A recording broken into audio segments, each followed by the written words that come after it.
CIA का कहना यह है कि ये पाकिस्तान को लेकर एक ऐसी खबर सामने आई है जिसने यूनुस की रातों की नींद गायब कर दी है और शहबाज के पर खच्चे उड़ा डाले हैं। 25 करोड़ पाकिस्तानियों के पैरों तले जमीन खिसक गई है क्योंकि वो भी भला कर, यानी डिक्टेटर जो बदतरीन लोग होते हैं जिन सब पे आर्टिकल से वो भी कुछ बेहतर करना चाहते थे। ये बंदा जो अब है ना, मुझे बताएं इसने 3-3.25 साल इसको हो गए हैं, कोई एक काम किया हो जो पाकिस्तान के मफाद में हो। वन से एक खबर है और ये बड़ी खबर है। अब मामला ये है कि ये फील्ड मार्शल आसिम मुनीर का और शहबाज शरीफ का फैसला तो था, लेकिन उस पर अमल दरामद के लिए उन्हें पाकिस्तान के अंदर एक कॉन्सेंट चाहिए। देखिए, जाके फील्ड मार्शल ने या शहबाज शरीफ ने तो नहीं लड़ना तो पाकिस्तान के फौजियों ने है।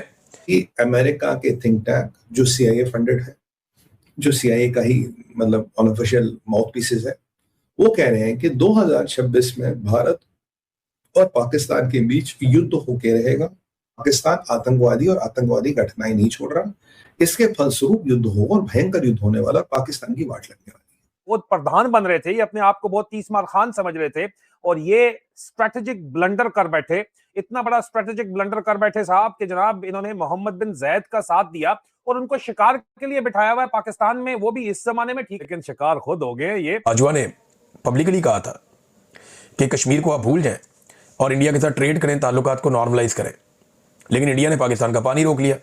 अब हमारे पास एक फील्ड मार्शल है, इसके बावजूद हम इंडिया से अपना पानी नहीं खुलवा पाए। कि साल 2026 से पाकिस्तान की उल्टी गिनती और शहबाज मुनीर का काउंटडाउन शुरू होने वाला है।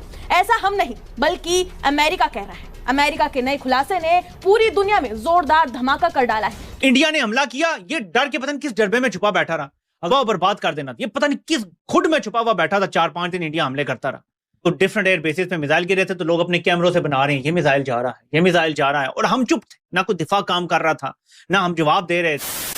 नमस्कार दोस्तों, जय हिंद। जैसा कि आपने क्लिप में देखा, पाकिस्तान के टुकड़े 2026 में हो सकते हैं क्योंकि पाकिस्तान चारों तरफ से फंसा हुआ है। एक तरफ जहाँ खुद बलोच आजादी की मांग कर रहे हैं, वहीं दूसरी ओर आम पाकिस्तानी अपनी ही फौज के खिलाफ खड़ी हुई है, और दूसरी ओर अफगानिस्तान और भारत बॉर्डर। इन सब को देखते हुए खुद अमेरिका के थिंक टैंक जो कि सीआईए का ही एक ढांचा है, उसने प्रेडिक्ट किया है कि 2026 में भारत और पाकिस्तान के बीच बड़ी युद्ध होने वाली है, जिससे पाकिस्तान के टुकड़े हो सकते हैं। दरअसल अमेरिका की थिंक टैंक की हालिया रिपोर्ट ने दुनिया को हैरान कर दिया है। अमेरिकी थिंक टैंक ने अपनी प्रेडिक्शन में कहा है कि 2026 में सीमा पर तनाव इतना बढ़ सकता है कि दोनों देशों की सेनाएं फिर से आमने सामने आ जाएंगी। साथ ही इस रिपोर्ट में कहा गया है कि सीमा पार से होने वाली घुसपैठ, आतंकवाद और दोनों देशों के अंदरूनी राजनीति कुछ ऐसे कारण हैं जो युद्ध जैसी स्थिति पैदा कर सकते हैं। अगर कोई बड़ी घटना होती है तो दोनों ही देश पीछे हटने के मूड में नहीं होंगे। भारत अपनी जीरो टॉलरेंस नीति पर खड़ा हुआ है। ऐसे में पाकिस्तान को ये युद्ध भारी पड़ सकता है और उसके टुकड़े हो सकते हैं। अमेरिका के थिंक टैंक जो सीआईए फंडेड है, जो सीआईए का ही मतलब अनऑफिशियल माउथ पीसेस है, वो कह रहे हैं कि 2026 में भारत और पाकिस्तान के बीच युद्ध होके रहेगा।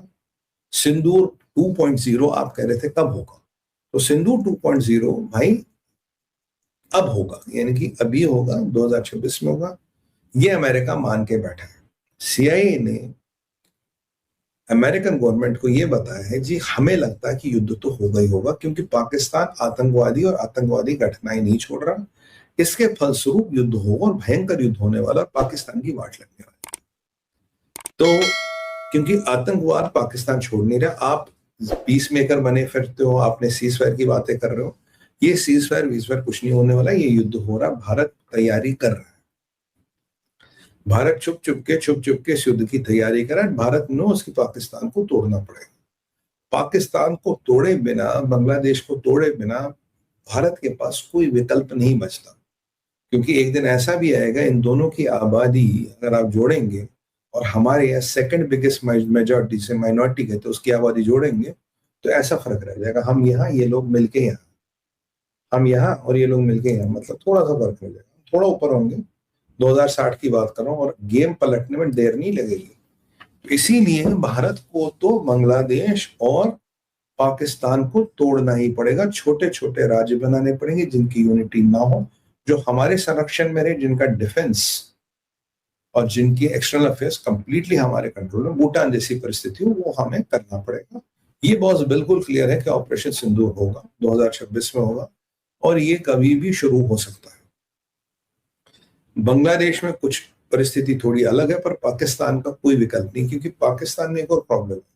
आप 2060 तक प्लेटो कर जाओगे, पर पाकिस्तान की आबादी बढ़ती रहेगी। पाकिस्तान प्लेटो नहीं होने, 3.4% बर्थ रेट है, आबादी बढ़ती रहेगी, और एक दिन सब मिलके ये ना बोले कि चल भाई हम ही रूल करेंगे, हम या तो अलग पार्टीशन कर दो, रूल कर दो।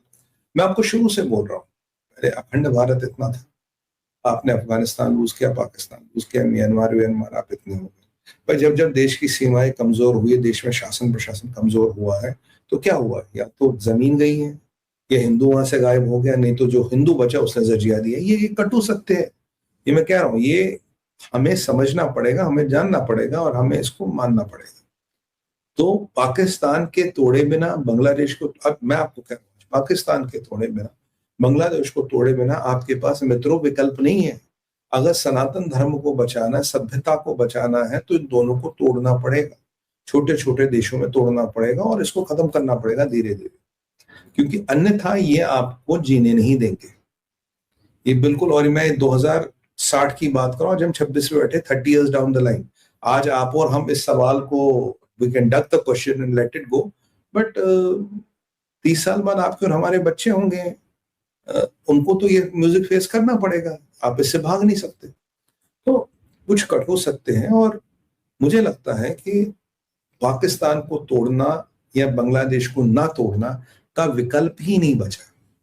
अगर आप परिस्थितियों को देखो, विकल्प ही नहीं बचा, और ये छोटे छोटे देश मिलके आपका कभी कोई बड़ा खतरा नहीं बन सकते। इनको यूरोपियन यूनियन की तरह भी तोड़ के छोड़ दोगे तो ये काम आपका होता रहेगा। बट मैं आपको फिर कह रहा हूँ कि ये सारे काम जो मेरा बिल्कुल क्लियर ऑब्जेक्टिव है, क्लियर पॉइंट ऑफ व्यू है, ये डिप्लोमेसी वाले काम नहीं, मिलिट्री वाले काम है। मिलिट्री का हाथ थोड़ा चलेगा, काम होगा। डिप्लोमेसी जितना कर चुकी थी भाई साहब, ऑलरेडी डन फैंटास्टिक वर्क। इसके आगे उनसे अपेक्षा ना रखें, वो नहीं कर पाएंगे।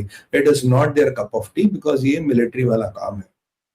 और जिनसे आप 2-2-4 करते हो, ये बोलो आतंकवादी है, जहादी, उनसे क्या दिमाग लगाओगे यार? They know the what they are. तो आपको ये बिल्कुल समझना पड़ेगा। यहीं से समझ जाएं कि जो इस टाइम फौज की क्यादत है, मैं फौज के ओवरऑल किरदार पे तो हमेशा से तनकीद कर रहा हूं ना आप, कि हमेशा से गलत था, लेकिन जो मौजूदा क्यादत है ना, ये पाकिस्तान के खिलाफ काम कर रही है, पाकिस्तान के मफादात के खिलाफ काम कर रही है। पहले क्या होता था कि कंपनी ने इक़्तिदार रखना है, लेकिन कुछ ना कुछ मफादात का तहफ़्फ़ुज़ हो जाता। फॉर एग्जाम्पल, ज़िया-उल-हक जैसे बंदे ने, जिसने भुट्टो को फांसी चढ़ा दिया, अमेरिका के मफादात का तहफ़्फ़ुज़ किया, उसने एटमी निज़ाम चलाई रखा।